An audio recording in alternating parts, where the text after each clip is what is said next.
வணக்கம் மக்களே, வணக்கம்.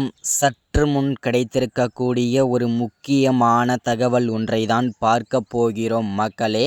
சற்று முன் திமுகவின் முக்கியமான வேட்பாளர் காரில் சிக்கிய 5000 கோடி கருப்பு பணம் கட்டுக்கட்டாக சிக்கியிருக்கிறது. அமலாக்கத்துறை அதிரடி சோதனை மேற்கொண்டிருக்காங்க. யார் அந்த திமுகவின் முக்கியமான வேட்பாளர், என்ன காரணத்திற்காக 5000 கோடி கட்டுக்கட்டாக அவருடைய காரில் கொண்டு செல்லப்பட்டது, யார் அந்த திமுகவின் முக்கிய வேட்பாளர் அப்படின்றத பற்றி தான் இந்த ஒரு காணொலியில் நம்ம தெளிவாகவும் துல்லியமாகவும் பார்க்க போகிறோம் மக்களே. அதற்கு முன்பாக நமது அரசியல் நியூஸ் சேனலில் நீங்கள் புதிய பார்வையாளராக இருப்பதற்கு வாய்ப்புகள் நிறையவே இருக்கிறது. முடிஞ்ச அளவுக்கு எல்லாரும் மறக்காமல் நமது அரசியல் நியூஸ் சேனலை சப்ஸ்கிரைப் பண்ண மட்டும் மறந்துடாதீங்க. சப்ஸ்கிரைப் பண்ண அடுத்த நொடியே பக்கத்தில் ஒரு பெல் பட்டன் வரும், அதை கிளிக் பண்ணி ஆளுன்ற ஆப்ஷனில் போட்டு வச்சுக்கோங்க. தொடர்ந்து நம்ம வீடியோ போட்டோம்னா உங்களுக்கு நோட்டிஃபிகேஷன் வந்துடும், அதை பார்த்து தெரிஞ்சுக்க முடியும். இன்றைக்கான அரசியல் நியூஸ் என்ன, இன்றைக்கான அரசியல் அப்டேட் என்னன்றதை தெளிவாகவும் துல்லியமாகவும் மக்களே நீங்கள் நமது அரசியல் நியூஸ் சேனலில் தெரிஞ்சுக்க முடியும். மறக்காமல் வீடியோவை லைக் பண்ணுங்கள், மறக்காமல் வீடியோவை ஷேர் பண்ணுங்கள்.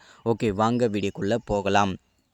சற்று முன்பு கிடைக்கப்பெற்றிருக்கக்கூடிய ஒரு முக்கிய பரபரப்பு தகவல் என்ன அப்படின்னு பார்த்தீங்கன்னாக்கா, சற்று முன்பு 5000 கோடி கட்டுக்கட்டாக திமுகவின் வேட்பாளர் காரில் சிக்கியிருக்கிறது மக்களே. அமலாக்கத்துறை அதிரடி சோதனை மேற்கொண்டு இந்த 5000 கோடியையும் முடக்கியிருக்காங்க அதிரடியாக. யார் அந்த திமுகவின் முக்கியமான வேட்பாளர் அப்படின்னு பார்த்தீங்கன்னாக்கா, திமுகவில் இருக்கக்கூடிய எல்லா அமைச்சர்களும், முக்கிய மூத்தக்கூடிய அமைச்சர்கள் எல்லாருமே அவர்களுடைய தொகுதியில் வாக்கு சேகரிப்பதற்காக அவங்கவுங்க தொகுதியில் போயிருக்காங்க. அதே வேளையிலேயே திமுகவின் முக்கியமான வேட்பாளராக இருக்கும் KN நேரு அவர்கள் அவருடைய தொகுதியில் வாக்கு சேகரிப்பதற்காக போய்கொண்டிருக்கும் வேளையிலே அவருடைய வாக்கு சேகரிப்பு வாகனத்தில் 5000 கோடி கட்டுக்கட்டாக கருப்பு பணம் பதுக்கி வைத்திருந்தது. அமலாக்கத்துறைக்கு ஒரு ரகசிய தகவலின் அடிப்படையில் சோதனை மேற்கொண்டாங்க.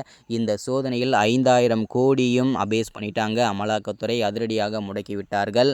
இந்த 5000 கோடி கருப்பு பணம் கட்சி பணமா, இல்லை பார்த்திங்கன்னா அவருடைய சொந்த பணமா, இவருடைய காரில் இந்த தேர்தல் வாகனத்தில் என்ன காரணத்துக்காக கொண்டு வரப்பட்டது அப்படின்றத பற்றி அமலாக்கத்துறை பல கோணங்களில் விசாரணை மேற்கொண்டு வந்துட்டுருக்காங்க.